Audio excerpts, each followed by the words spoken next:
नमस्कार, मनी गुरु में आप सभी का स्वागत है। मैं हूं स्वाति रायना।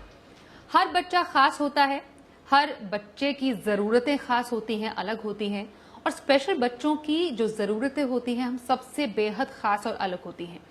आज हम special planning for special need child की बात करने वाले हैं। स्पेशल बच्चे की फाइनेंशियल प्लानिंग कैसे करें, माता पिता किन बातों का ध्यान रखें, इंश्योरेंस की जरूरतों को पूरा कैसे करना चाहिए, इन तमाम बातों पर आज हम चर्चा करने जा रहे हैं। आज है हमारे साथ Jitendra Solanki, founder JS financial advisors. Jitendra, आपका बहुत स्वागत है मनी गुरु में आज। हेलो।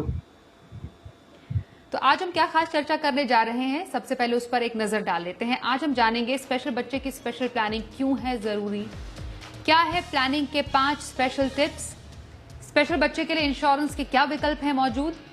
साथ ही हम जानने वाले हैं उम्र के हिसाब से किस कैटेगरी में आप करें स्पेशल बच्चे के लिए निवेश।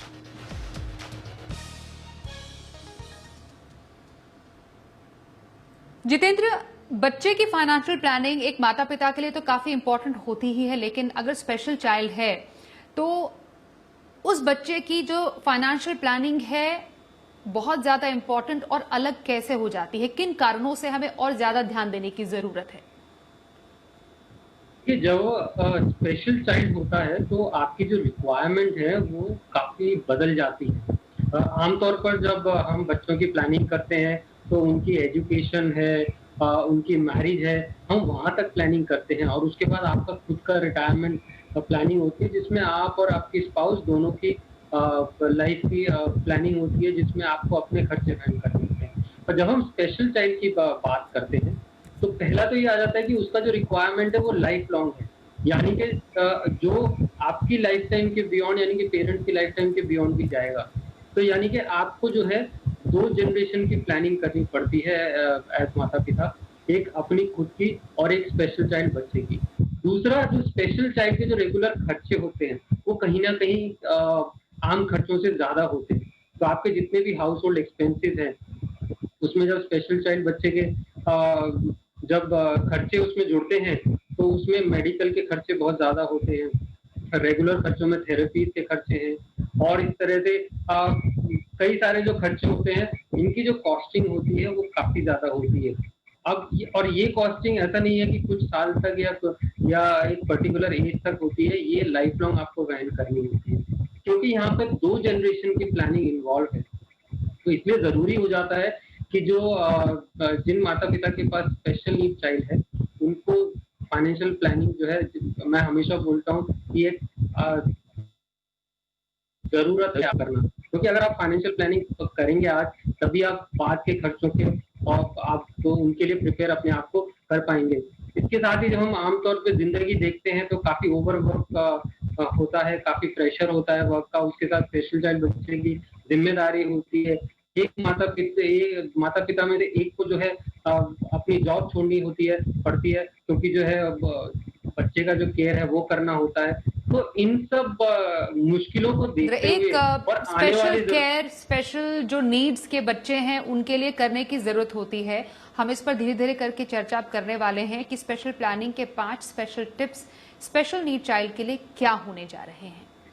देखिए, बजटिंग एक तो बहुत महत्वपूर्ण है और ज़्यादातर माता-पिता एक ही बजट बना के चलते हैं जिसमें स्पेशल चाइल्ड के भी खर्चे होते हैं और बाकी फैमिली बजट भी होता है। लेकिन ये बहुत ज़रूरी है कि स्पेशल चाइल्ड के लिए अलग से बजट बनाया जाए और जैसे हम आम तौर पर अपने हाउस होल्ड बजट बनाते हैं जिसमें आपका अ ग्रोसरीज़ हैं, इनके खर्चे अलग कर लिए आपने, स्कूलिंग के खर्चे अलग कर लिए।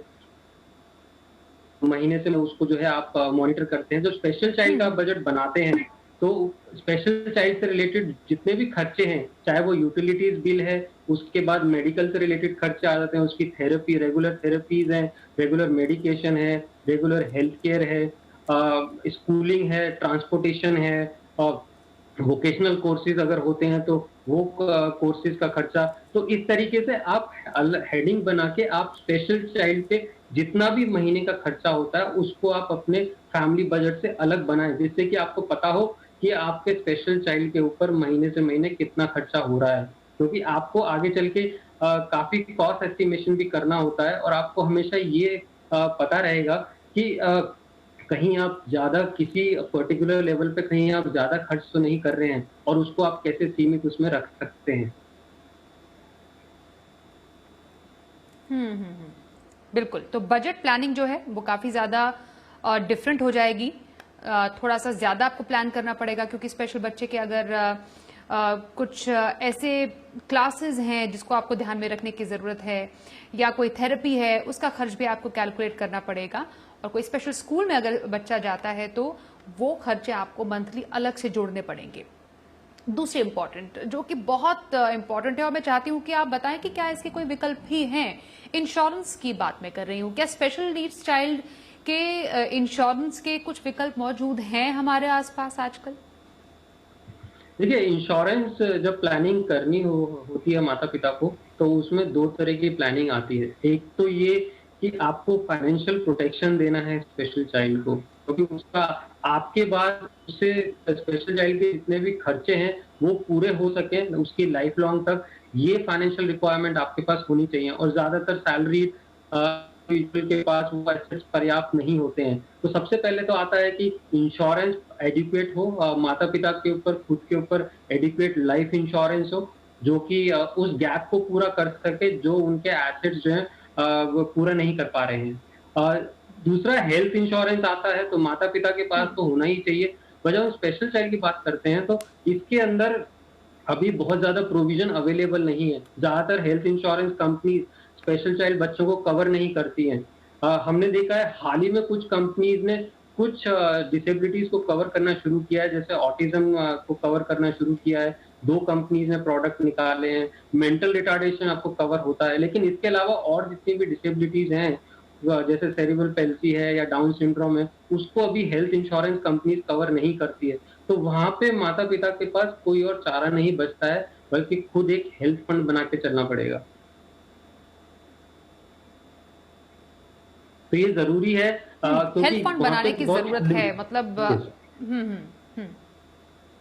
क्योंकि इतनी सारी लिमिटेशंस हैं बिल्कुल। और हेल्थ इसमें मुझे आप इंश्योरेंस एक कंपनी या कुछ स्कीम्स की बात, बिल्कुल स्कीम जितेंद्र स्कीम्स के बारे में मुझे आप प्लीज इसमें बताइए। रीजन मैं हाँ, आपसे जानना इसलिए चाह रही हूँ क्योंकि आप स्पेशल नीड बच्चों के साथ काफी क्लोजली काम करते हैं और आप क्योंकि स्पेशल प्लान नीड्स के फाउंडर भी हैं, उसके तहत भारत सरकार की तरफ से कोई स्कीम की शुरुआत की गई या कोई अभी मौजूद है जिसका जिसको ले सकते हैं, जिसका फायदा उठा सकते हैं स्पेशल नीड चिल्ड्रन के माता पिता? हाँ, तो इसमें जो भारत सरकार की तरफ से है वो निर्माया हेल्थ इंश्योरेंस स्कीम आती है, जिसमें 1 लाख तक का जो कवर है वो फैमिलीज़ को मिलता है और इस 1 लाख के अंदर वो अपने स्पेशल चाइल्ड से जो जुड़े खर्चे हैं, उनको वो क्लेम कर सकते हैं। और इसकी जब प्रीमियम की अगर बात करें तो 15,000 से अगर कम की आय है, तो आपका प्रीमियम जो है काफ़ी कम होता है, लगभग 250 के अराउंड होता है। लेकिन अगर आप 15,000 से ज़्यादा की सैलरी है, तो लगभग 500 के रुपए सालाना प्रीमियम आपको देना होता है। लेकिन इसमें कवरेज सिर्फ 1 लाख तक मिलता है और इसमें जो रेगुलर खर्चे हैं, थेरेपीज़ है या जितने भी रेगुलर खर्चे हैं, उनको आप क्लेम कर सकते हैं।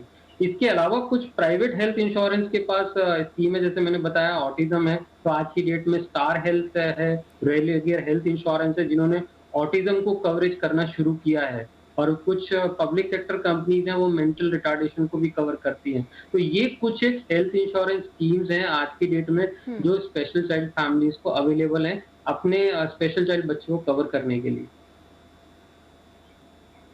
लेकिन इसमें एक डिफरेंस है इसके जो अलावा सेक्शन 80 डीडी में दिव्यांग के बच्चे के इलाज खर्च पर टैक्स छूट आप ले सकते हैं और डिसेबिलिटी के आधार पर 75,000 से 1.25 लाख तक टैक्स छूट मिलता है। इसमें एलआईसी की एक जीवन शांति स्कीम है जो कि डेफर्ड और इमीडिएट एन्युटी का प्लान है। वो कैसे जो स्पेशल नीड चाइल्ड है उसके टेक केयर, उसके देखभाल के लिए खर्च किया जा सकता है? जरा इसके कुछ फीचर्स के बारे में बताएं हमें। देखिए एलआईसी जो जीवन शांति है वो एक एन्युटी प्रोडक्ट है, यानी कि एक पर्टिकुलर टाइम के बाद आपको जो है मंथली पेंशन मिलना स्टार्ट होता है। इसमें इमीडिएट एन्युटी और डिफर्ड एन्युटी है। इमीडिएट एन्युटी में ये है कि आप आज प्रीमियम भरते हैं और आपको कल से पेंशन मिलना स्टार्ट हो जाएगा। डिफर्ड एन्युटी में आपको 5 साल से लेकर 20 साल तक का होराइज़न है। आप 5 साल या 20 साल तक प्रीमियम भरेंगे, उसके बाद आपका मंथली पेंशन मिलना स्टार्ट होगा। इसमें जो एक बेनिफिट स्पेशल चाइल्ड फैमिलीज़ को मिल रहा है, वो ये कि जो पेंशन माता-पिता को मिलेगा एलआईसी की तरफ से इस एन्युटी प्रोडक्ट में, उनके बाद वही पेंशन जो है स्पेशल चाइल्ड बच्चे को भी मिलना शुरू हो जाएगा। यानी कि वो पेंशन अमाउंट स्पेशल चाइल्ड बच्चे को उसकी लाइफ लॉन्ग के लिए मिलेगा। मसलन अगर किसी ये एन्युटी प्रोडक्ट बाय करते हैं माता-पिता और उनको 15,000 रुपए पेंशन मिलता है इस एन्युटी प्रोडक्ट के थ्रू, तो यही एन्युटी जो है उनके मरने के बाद स्पेशल चाइल्ड बच्चे को भी मिलेगा। ये एक बेनिफिट एलआईसी जीवन शांति ने इस प्रोडक्ट में दिया है। लेकिन एक बात ध्यान रखने की जरूरत है कि एलआईसी जीवन शांति क्योंकि एक एन्युटी प्रोडक्ट है, कोई गवर्नमेंट की स्कीम नहीं है, तो इसमें एन्युटी का अपना रेट्स होता है और दूसरा ये पेंशन लगभग फिक्स होती है लेकिन गारंटीड होती है लाइफ लॉन्ग के लिए। तो जो माता-पिता अपने बच्चे का फ्यूचर प्लान कर रहे हैं अपने बाद कि हमारे बाद उसका मंथली इनकम कहाँ से मीट होगा, तो इस तरह के प्रोडक्ट अवेलेबल हैं जिसके थ्रू ये मंथली इनकम जो है मीट हो सकता है। लेकिन यहाँ पे ध्यान रखने की जरूरत ये होती है कि एन्युटी टैक्सेबल होता है, इन्फ्लेशन को कम केटर करता है, तो उन सब बातों का ध्यान रखने की जरूरत है जिससे आप पर्याप्त मंथली पेंशन कितना होना चाहिए उसका आप पता लगा सकते तो ये वाकई ध्यान में बात रखने की जरूरत है कि एज अ पेरेंट आपके बाद आपके स्पेशल नीड बच्चे की देखभाल कैसे होगी फाइनेंशियली, ये पहले से ही इसकी तैयारी करके रखना जरूरी है और इसको बहुत ही हमें रियलिस्टिकली और प्रैक्टिकली लेकर समझने की जरूरत है आजकल के टाइम में। अब हम अलग अलग लक्ष्यों के हिसाब से, अलग अलग टाइम फ्रेम के हिसाब से स्पेशल बच्चे की प्लानिंग की बात करते हैं। सबसे पहले शॉर्ट टर्म लक्ष्य जो हम में से हर कोई बनाता है, मानिए 2 साल तक का हमने एक लक्ष्य रखा है, 2 से 3 साल का, तो शॉर्ट टर्म लक्ष्यों में जो स्पेशल नीड चाइल्ड होगा उसके लाइफ में ऐसे कौन से स्टेजेस आएंगे जिसको ध्यान में रखने की जरूरत है और इसके लिए ऐसे कौन सी कैटेगरीज है जिसमें पेरेंट्स को इन्वेस्ट करना चाहिए? ये गोल सेटिंग जहाँ तक है स्पेशल चाइल्ड बच्चे के लिए, तो गोल सेटिंग बड़ा मुश्किल होता है पेरेंट्स के लिए, क्योंकि आमतौर पर अगर वैसे गोल सेटिंग करते हैं हम बच्चों के लिए तो उनकी पढ़ाई के लिए, मैरिज के लिए हमें पता होता है कि कब होनी है। लेकिन क्योंकि बच्चे का जो रिक्वायरमेंट है वो लाइफ लॉन्ग है और एक तरह से रेगुलर एक्सपेंसेस है, तो ये गोल सेटिंग करना बड़ा मुश्किल होता है। लेकिन इसके बावजूद पेरेंट्स गोल सेटिंग कर सकते हैं कि आपने 2 या 3 साल के, अगले 2-3 साल के एक्सपेंसेस हैं उनको शॉर्ट टर्म में डिवाइड कर दिया, 3 से 7 साल के एक्सपेंसेस हैं उनको आपने मीडियम टर्म में डिवाइड कर दिया और 7 से जो 10 साल से जो ज्यादा के एक्सपेंसेस हैं उनको आप लॉन्ग टर्म में लेके चले गए। इसका बेनिफिट क्या होता है कि आप इन्वेस्टमेंट प्रोडक्ट उसी हिसाब से चूज कर सकते हैं। अगर अगले 2-3 साल के अंदर खर्चे होने हैं तो उसको आप शॉर्ट टर्म, जैसे ultra short term mutual fund है या बैंक फिक्स डिपॉजिट है, आप उसी में पैसा रखेंगे, वो लॉन्ग टर्म इन्वेस्टमेंट में नहीं करेंगे। वहीं पे अगर मीडियम टर्म है यानी कि 3 से 5 साल के लिए अगर वो खर्चों का 3 साल के बाद यूटिलाइज होगा तो उसको आप मीडियम टर्म फंड्स के अंदर आप रख सकते हैं। और अगर लॉन्ग टर्म है, आपको पता है कि ये खर्चे केवल लॉन्ग टर्म में ही होंगे, तो उसको आप बेहतर एक्यूमुलेशन के लिए प्लान कर सकते हैं। थोड़ा इक्विटी, थोड़ा डेट, आप पीपीएफ में अकाउंट खोल सकते हैं बच्चे के नाम पे, जो कि 15 साल की स्कीम होती है। गर्ल चाइल्ड है तो सुकन्या में आप अकाउंट खोल सकते हैं। इसी तरह से आप लॉन्ग टर्म प्रोडक्ट्स आप यूटिलाइज कर सकते हैं अच्छे एक्यूमुलेशन के लिए। बिल्कुल, तो स्टेज वाइज हम चर्चा कर रहे हैं कि शॉर्ट टर्म, मीडियम टर्म या लॉन्ग टर्म के हिसाब से कौन से प्रोडक्ट्स या कौन सी कैटेगरीज में आपको इन्वेस्ट करने की जरूरत है स्पेशल नीड चाइल्ड बच्चे के लिए। वक्त एक छोटे से ब्रेक का हो गया है, प्लानिंग जारी रहेगी आगे भी, साथ ही विल ट्रस्ट या लेटर ऑफ इंटेंट क्या होता है स्पेशल नीड चाइल्ड के फाइनेंशियल प्लानिंग पर, इस पर चर्चा करेंगे और स्किल डेवलपमेंट कितना जरूरी है स्पेशल बच्चे के लिए, इस पर भी होगी खास चर्चा। छोटे से ब्रेक के बाद देखते रहिए मनी गुरु।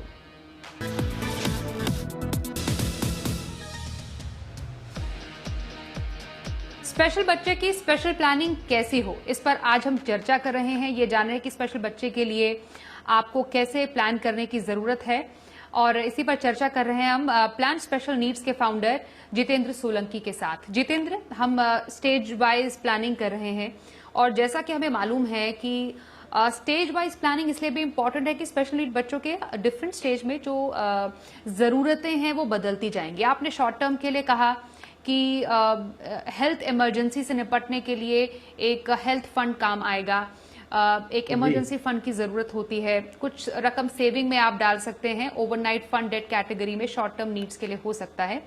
वहीं मीडियम टर्म के लिए जो एफडीज हैं ये एक अच्छा ऑप्शन है। लॉन्ग टर्म के लिए मैं आपसे स्पेशली रिटायरमेंट जो नीड्स है वो समझना चाहूंगी कि एज अ पेरेंट आपको बच्चे की जरूरत के हिसाब से भी रिटायरमेंट प्लानिंग करनी चाहिए, और वो कितनी अलग होगी, क्योंकि बच्चा हो सकता है बहुत देर तक माता पिता पर निर्भर रहे रिटायरमेंट के बाद भी।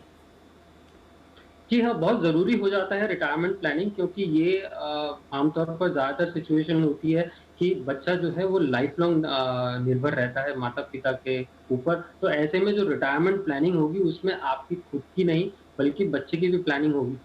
जब आप बच्चे के साथ प्लानिंग करते हैं, तो पहली बात आपका जो कॉर्पस होगा उसके साथ बच्चे के लिए कितना आपको राशि चाहिए उसकी लाइफ टाइम के लिए, वो कॉर्पस भी ऐड हो जाएगा। दूसरा वो स्पेशल चाइल्ड बच्चा आप कहाँ पे रहेंगे? कई बार हमने देखा है कि मेट्रो सिटीज़ में ज़्यादा खर्चे होते हैं, तो पेरेंट्स वहाँ नहीं रह पाते हैं और छोटी सिटी में शिफ्ट कर जाते हैं। तो इस तरह का अगर कुछ आता है सामने तो वो आपको कंसीडर करना पड़ेगा।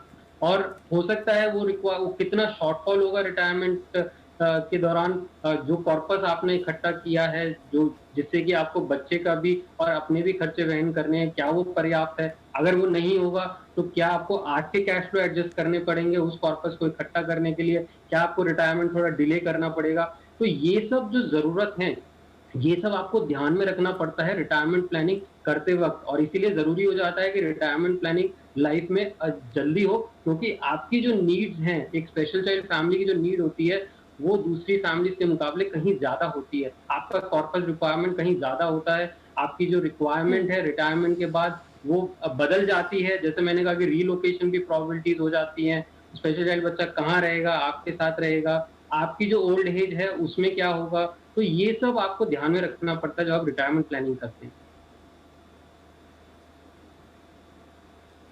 तो रिटायरमेंट की प्लानिंग माँ बाप होने के तौर पर आपको अपने साथ साथ अपने बच्चे के लिए भी एक एक्स्ट्रा रकम लेकर चलना पड़ेगा, और थोड़ा ज्यादा काम करने के लिए भी आपको तैयार रहना पड़ेगा। कुछ इसी तरीके से आपको प्लानिंग आगे बढ़ानी चाहिए।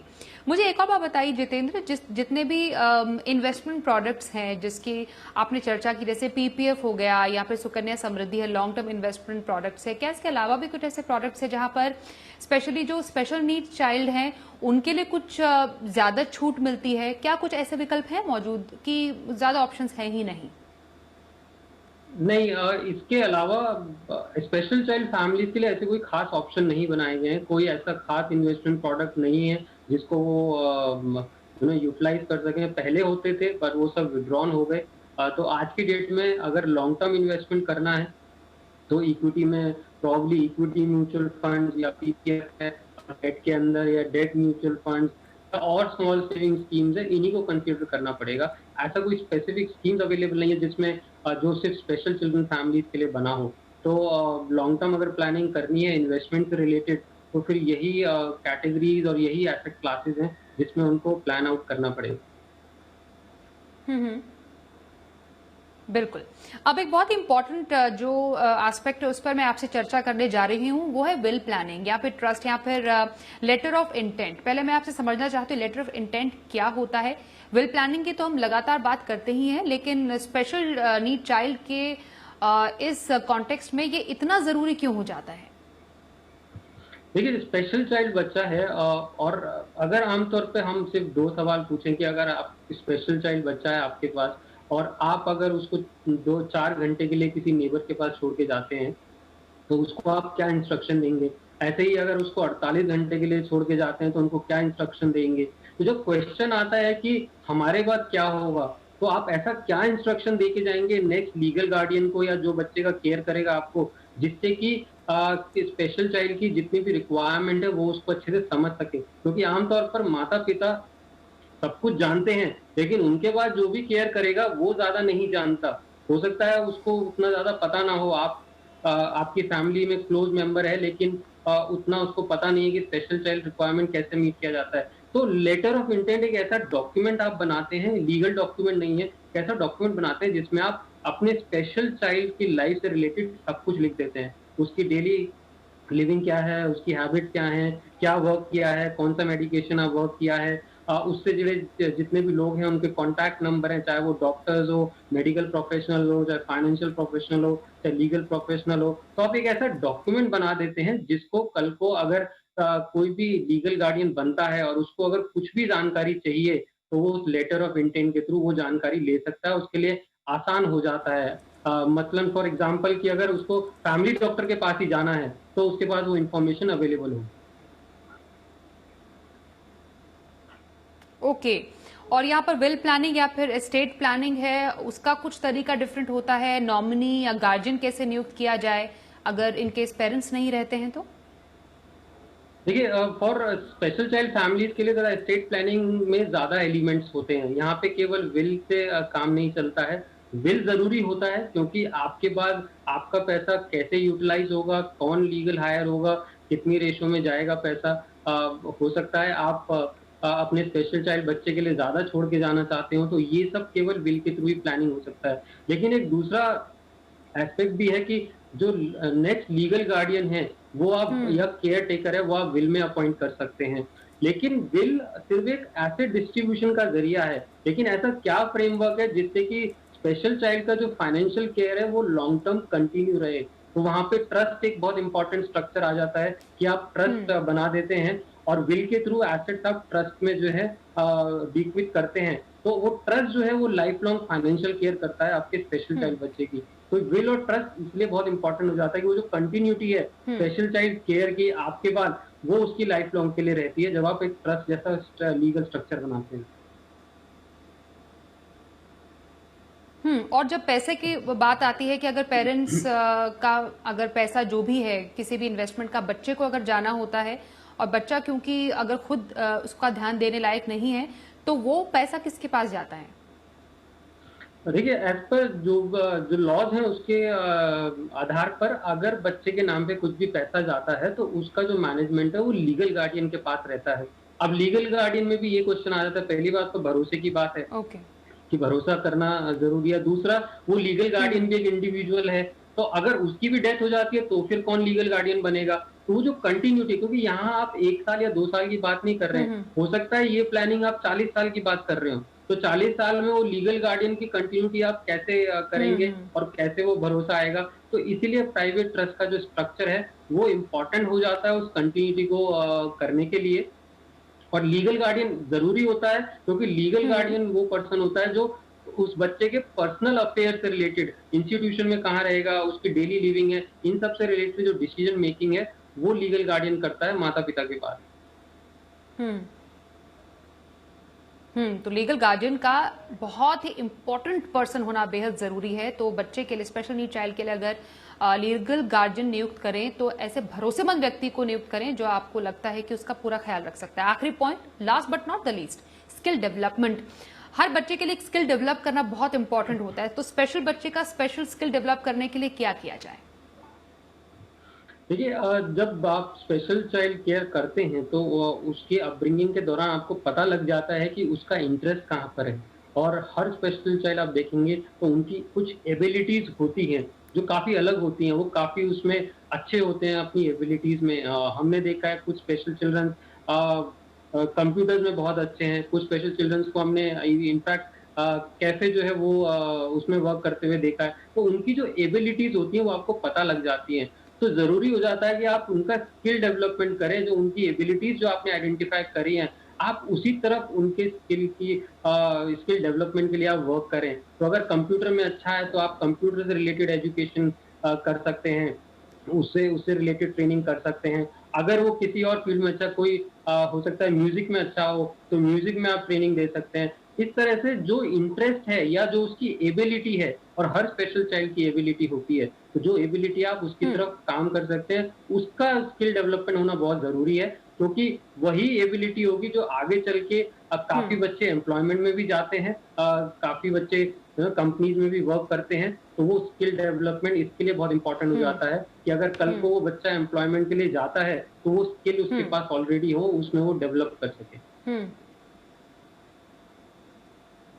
तो स्पेशल बच्चे के स्पेशल हुनर को पहचानिए, उसको लाइफ में आगे बढ़ने के लिए प्रेरित कीजिए, और जितना हो सके एज पेरेंट आप उसके फाइनेंशियल नीड्स जो है, जो फाइनेंशियल प्लानिंग है, उसके लिए कदम उठाएं और जितना जल्दी हो सके ये कदम उठाएं।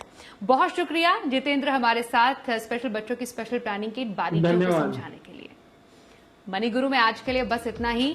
वक्त एक छोटे से ब्रेक का हो गया है, लेकिन खबरों का सिलसिला आगे भी जारी रहेगा। देखते रहिए जी बिजनेस।